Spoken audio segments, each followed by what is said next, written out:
गुरुवार 27 अप्रैल को आखिरकार बाहुबली पूर्व सांसद आनंद मोहन की सहरसा जेल से 15 साल बाद रिहाई हो गई है।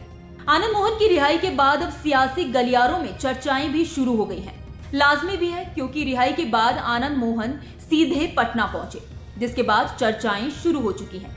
तो चलिए आपको बताते हैं कि आखिर आनंद मोहन के पटना पहुंचने के क्या मायने हैं।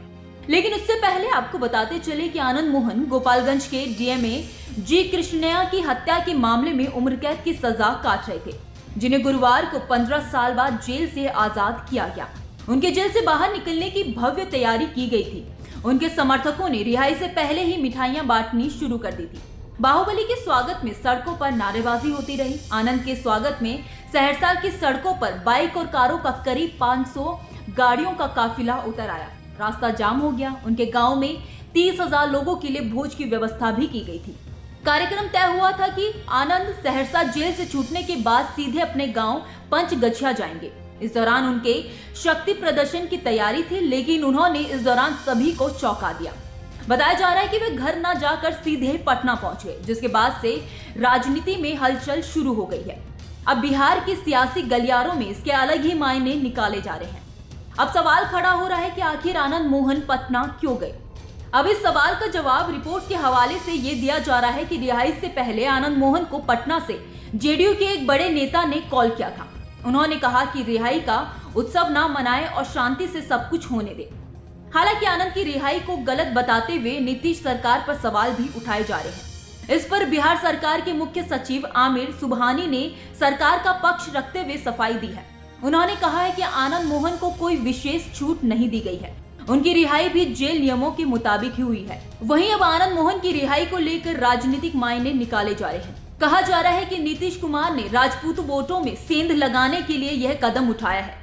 सत्ताधारी नीतीश कुमार के नेतृत्व वाली महागठबंधन की सरकार है। उसे लगता है कि बिहार के राजपूत समाज का समर्थन उसे लोकसभा चुनाव में मिल सकता है। आपको बता दें कि बिहार में राजपूतों की आबादी करीब 6 से 8% है। राज्य की करीब 30 से 35 विधानसभा सीटों और 7 से 8 लोकसभा सीटों पर राजपूत जाति जीत या हार में निर्णायक भूमिका निभाती रही है। 2019 के लोकसभा चुनाव में बीजेपी ने 5 राजपूतों को टिकट दिया था और ये सभी जीतकर संसद पहुंचे थे। 2020 के विधानसभा चुनाव में कुल 28 राजपूत विधायक जीते थे, जिनमें बीजेपी से 15, जेडीयू से 2, आरजेडी से 7, कांग्रेस से 1, वीआईपी से 2 और 1 निर्दलीय है।